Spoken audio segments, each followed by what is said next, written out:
Right here on KDUS AM 1060.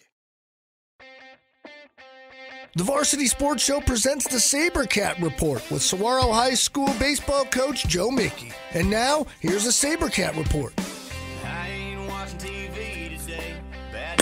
Welcome back to the Varsity Sports Show. And when you hear that intro, it's the SaberCat Report, joined by Saguaro High School out of Scottsdale head baseball coach here on AM 1060 KDUS, Arizona, Coach Joe Mickey. Coach Mickey, good morning. Good morning, Vince. How are you this morning? I'm all right, man. How are you? Big win yesterday. Congratulations. Oh, thank you. Yeah, it always everything always tastes a little bit better, and you wake up a little bit feeling a little bit better after a big win. So I'll say, and the country music even sounds a little better too. It's not always about, yeah, I know it. Not always about crying and, a tear in my beer and sad for my dog and all that. So anyway. No. All positive vibes. It is. So we're also joined by the guy that called the game yesterday, Derek Diesner. Derek, good morning. Good morning, Vince. Good morning, Coach. Good morning. Hey, Derek, so what did you see yesterday? I saw a pretty good game, but I was kind of running around a little bit too, making sure the connection was solid and all that. So what did you see? Yeah, it was a great comeback for the SaberCats and a great victory at home, picking up their second win of the season. And, Coach, you have to be very proud of your squad. You traveled to Mesquite on Tuesday and fell 11-4 in that ball game, but yesterday, you played from behind, and your team showed no quit. How proud were you for your team, knowing that they were able to rally back and get that 5-4 victory? It speaks volumes of just the belief and the character. You know, we worked so hard in just staying in the moment and just knowing we're not out of a game. And even that game on Tuesday that got out of hand a little bit in the sixth inning. I mean, we were right there, almost a similar type of game in a 4-4 game in the fifth, and then Mesquite kind of broke it open. Though to be in the same scenario, I was feeling a little deja vu, but we felt like that was on our side yesterday, and it was our time to break it open. And Kurt Arnold came up with a couple big hits for us, and Thomas DeCesaro on the mound just kept us in it the whole way, and just keep scratching, clawing, fighting, kind of that SaberCat mentality, and we were just able to pull it out at the end there, but it felt really good for the guys, and it's a good morale boost knowing that that belief can play true. Coach, what are you? Oh, go ahead, Derek. Sorry. Coach Thomas DeCesaro yesterday really was able to stand out for your squad on the mound. You had to be very pleased with that. He goes 6 2/3 of an inning, and really the only time you had to pull him was at that very end, and Ty Nelson comes in to get the final out. So you don't burn your bullpen really at all. But talk about what you saw out of Thomas DeCesaro yesterday. What made him so effective on the mound? That's a great question. I love watching him pitch. His compete factor is off the charts. I mean, he loves to attack hitters. He has a great mindset about a baseball IQ, knowing what he wants to do and executing his plan. And to be honest with you, walking out there, I felt so bad. It was the only reason I pulled him was because of the AIA pitch count limitations, which is 105 pitches. He had maxed that. It was the first time we've touched that all season. And I would have loved to have him finish that game that he started so strong. But Ty came in, did his job. But Thomas DeCesaro has just been really standing out as a frontline pitcher for us, really kind of with that compete factor and just giving us a chance to win. And our guys feel that, and it's translating to the rest of our pitching staff too. So anytime you get that leadership, a junior leader who's been around our program now as a 3-year varsity guy, really taking the reins and kind of just leading from the front, it's a special feeling for him as an athlete, because you want him to have success and take that next step, which he's definitely done early in the season. But as a program, you just have that confidence building behind him too. So it's a great all-around feeling for everybody. Coach, real quickly, let's talk about the week ahead and surprises maybe that you have this early part of the season with some of your key guys. I mean, who have been guys that have stepped up early, and how's the week ahead looking? I love it. I tell you what, the blue-collar guys, I kind of think of them as almost like the offensive linemen sometimes, but our catcher, Frankie D. Gregario, really just leading our pitching staff as a senior. It's his time in the sun, and he's taken it with full stride. And I'm really proud of how he stepped up and really just led our pitching staff from behind the plate. I mean, that's the captain of our defense, really, is a catcher, and he's kind of an unsung hero because they're blocking balls and getting dirty and not getting a lot of love. But he's definitely been doing that for us early in the year. What a bright spot for us he's been. And really, as a team, collectively, just watching some guys come up. Aiden Bronska's been having some good at-bats for us.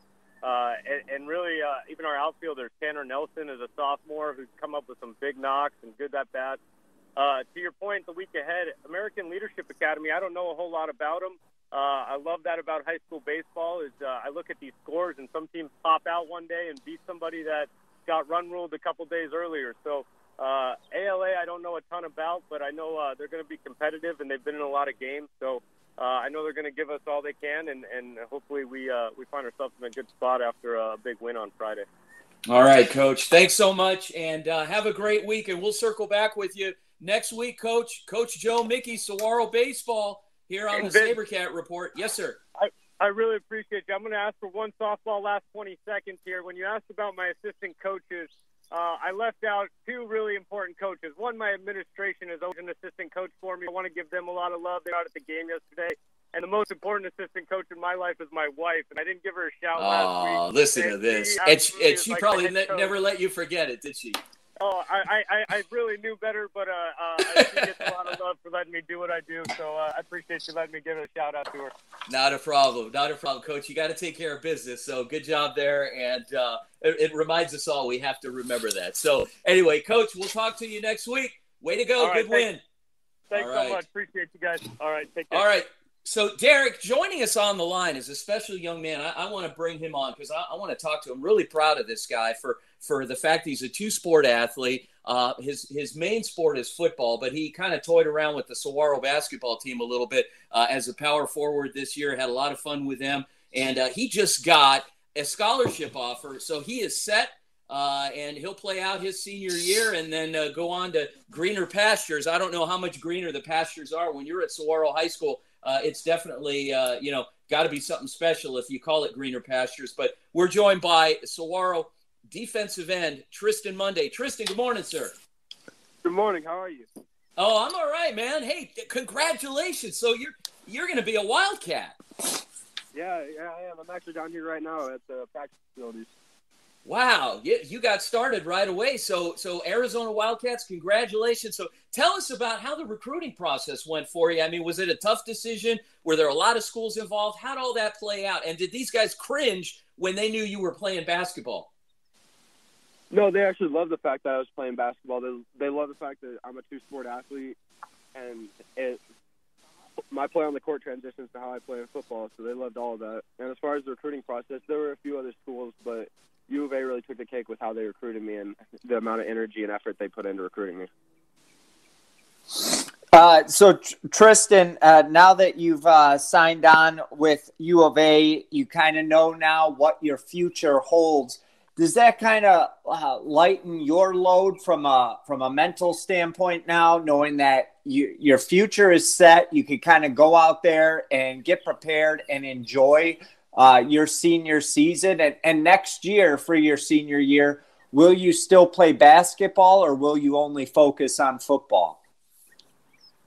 It's very relieving to know you have a place to call home. And as far as the basketball goes, I'll know that whether I'm graduating early or not. If I don't end up graduating early to go play spring ball down at U of A, then I'll probably end up playing basketball. I've talked to the coaching staff about it, and they said they'd be fine with it.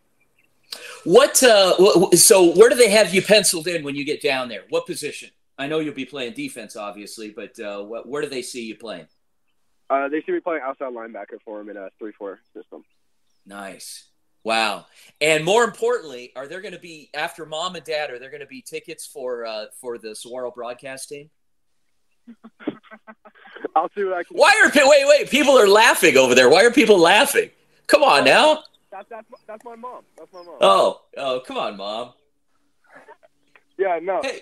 I'll see what I can do, but no Oh, problem. there you go. Maybe some swag, maybe a shirt or something. I don't know. Anyway, Tristan, we are so proud of you. I can't tell you, we followed you all basketball season. We were there right with you. I was literally standing next to the training table that when you rolled your ankle that one time and had my fingers crossed that everything was okay. And you came back in that game and played out the rest of the season and have just been lights out ever since. We're so excited, and we're so excited to cover you guys this fall. And anytime there's a win, a successful story, and speaking kind of on behalf of your mom too, I'm a dad, and anytime, you've got a son or a child for that matter, that goes on to do great things, you feel a special warm place in your heart. So we're proud and happy for mom and happy for you. So wanted to wish you well. Go get him at camp, and we'll look forward to talking to you again soon. Thank you. I appreciate you having me on the show. All right, man. Tristan Monday. Wow. Defensive end extraordinaire, power forward on the basketball team. Derek, we're so happy for that guy. I mean, he's just a nice guy too. We really are. It's a bummer we didn't get to see him on the football field this past season. But just watching him on the basketball court and getting to know him personally off the court, I mean, he is just a great young man, and you just have to be so thrilled, not only for him, but his whole family as he gets ready to enroll and get started at the U of A. But luckily for SaberCat Nation, you still have Tristan Monday for one more season. Yeah, as well as a lot of other great players, but it's going to be a fun year. We're excited to be covering Saguaro Athletics this fall. It's going to be fun. And coming up after the break, we've got a major announcement, a special guest from Canyon View High School out in the West Valley. Stay with us. Don't go away. Derek, you're coming back, and looking forward to talking to our special guest, Canyon View High School new head football coach Nick Garretts. Stick around here on the Varsity Sports Show. We will be back for our final segment in just a bit. Go Varsity.